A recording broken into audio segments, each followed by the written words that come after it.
nostalgique, je reviens à Salobruno. Effectivement, j'ai ouvert ce chantier en 1973. Ça fait 43 ans que ce chantier existe, j'en ai plus la responsabilité maintenant, mais ça fait quand même 43 ans que l'association Recherche Archéologique Girondine, sans interruption, tous les mois de juillet, depuis 1973, organise un chantier.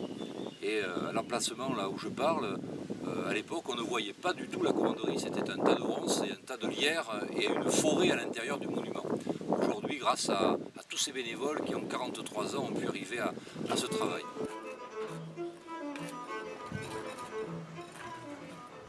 Jacques Lestage, vous êtes le secrétaire général de l'association des recherches archéologiques girondines. Nous sommes sur le chantier de la commanderie de Salobruno, qui a été créé en 1973. 43 ans de chantier de jeunes, sans interruption, depuis 1973, tous les mois de juillet.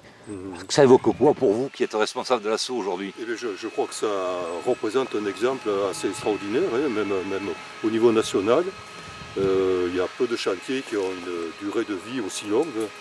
Et pour nous, ça a été une grande expérience au niveau de l'accueil et de la formation de beaucoup de jeunes, puisque si nous totalisons, nous sommes à peu près à 350 jeunes qui sont venus sur le chantier. Et un certain nombre ont pris des orientations professionnelles ensuite en relation directe avec ce qui était fait sur le chantier, puis d'autres ont choisi d'autres possibilités, d'autres pistes. Et le chantier a reçu des récompenses lors des concours des monuments historiques, lors de l'attribution de prix par le Conseil général de la Gironde. Notre but, c'est de protéger toutes les parties pour lesquelles nous avons des sources historiques et iconographiques sûres, mais il ne s'agit pas de reconstruire la commanderie, parce que le but, c'est de la protéger et d'en faire un lieu de vie accessible à tous. Morgane, pourquoi venir à Salobruno? Alors premièrement parce que ce n'est qu'à 1 heure de chez moi, ou 1h30. Deuxièmement parce que j'y vais avec des amis. Troisièmement parce que c'est un très beau monument historique, qui est la commanderie de Salobruno.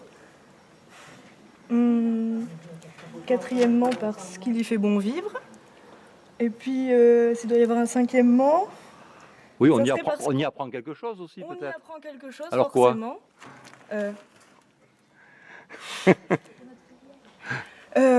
Ça nous aide, ça nous permet de faire un stage, de nous professionnaliser pour notre filière. Personnellement, je suis en histoire de l'art et je vais passer en 3e année de licence. Donc si je veux, après, plus tard, rentrer dans les matériaux du patrimoine ou dans la restauration, ça peut m'être franchement très utile. Parce que là, on est dans le concret. Oui. Mortier, chaux, truelle, échafaudage. Ça n'a rien à voir avec ce qu'on fait en licence, où on n'apprend que des choses théoriques et on ne met jamais les mains dans le mortier. Ben oui. Voilà. C'est un travail type d'une association de jeunes et de moins jeunes qui s'intéresse à la sauvegarde de notre patrimoine commun. Et l'intérêt, c'était essayer de continuer à faire venir des jeunes qui ne sont pas forcément à l'origine intéressés par ce sujet, qui sont parfois même en difficulté et qui découvrent un patrimoine et aussi un savoir-faire, puisque c'est un chantier de mise en valeur et de taille de pierre. Et ces jeunes-là, même si ils ne font pas une carrière spécifique dans ce milieu-là, ils auront au moins touché dans leur vie un monument de cette qualité. Ils seront sensibilisés pour le reste de leur existence à notre patrimoine.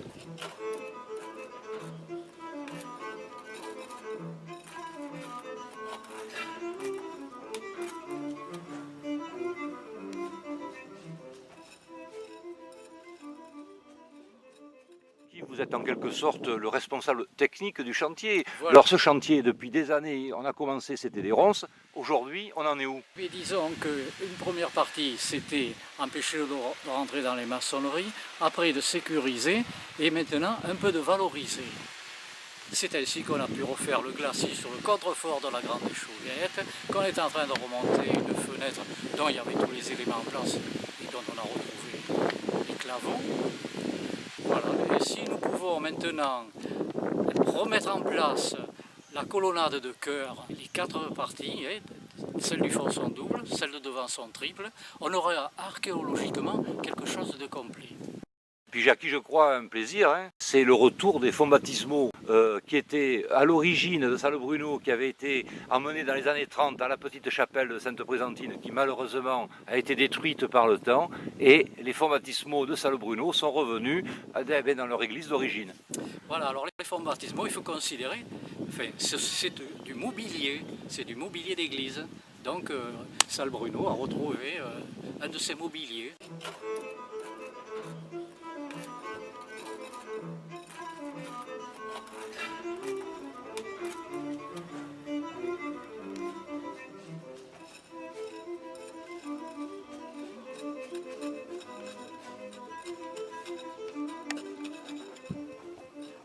Colette Lestage, alors vous êtes une des responsables du jardin médiéval de Salobruno, ce jardin, nous sommes au centre. Pourquoi un jardin médiéval ici à Salobruno? Bien, en accord avec la commanderie hospitalière pour montrer que les moines, soldats, les moines pouvaient se suffire à eux-mêmes, puisque dans le jardin, nous avons réuni des plantes aromatiques, médicinales, des plantes tinctoriales et des plantes, toutes les plantes végétales qui permettaient de vivre en autarcie dans ce lieu.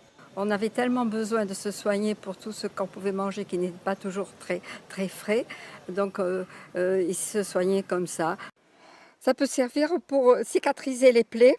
Ça sert un peu de trichostérile de l'époque. Là, ici, on l'appelle comment? La joue-barbe. On appelle la ça joue-barbe. Joue-barbe. Le nom vulgaire, c'est artichaut. Alors ce jardin médiéval, c'est de l'occupation, il faut y venir toute l'année. Le chantier est ouvert quasiment toute l'année avec ce jardin. Chantier, oui, grâce à Jacques et René Van Galmer qui s'en occupent. Jacques qui s'occupe de toute la partie architecture et René toute la partie du jardin. Alors celle-ci, elle a quelle vertu? Vertu pour cicatriser, parce que il employait des outils qui parfois étaient peut-être pas très adaptés. Là aussi, on faisait des décoctions, mais si on n'avait pas le temps, on pouvait le mettre pour arrêter les saignements. Ah, c'était le plus rapide. Ce site, il a quasiment 1000 ans, hein, qui est devant nous. C'est un site des hospitaliers de Saint-Jean de Jérusalem, des Chevaliers de Malte, qu'on a appelé par la suite. Et c'est une commanderie très importante dans l'histoire de la région, c'est une commanderie majeure. C'est-à-dire que les hospitaliers de ce secteur de Salobruno recevaient les biens qui venaient des autres commanderies et partaient ensuite en convoi pour alimenter l'ordre des hospitaliers de Saint-Jean de Jérusalem, et à Jérusalem, justement.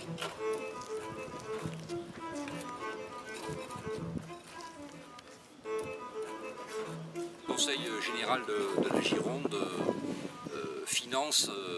cofinance cette opération depuis 30 ans maintenant, de manière à pouvoir aider cette association à son fonctionnement, acheter des matériaux, un peu de matériel, faire en sorte d'avoir quelques moyens pour continuer cette œuvre.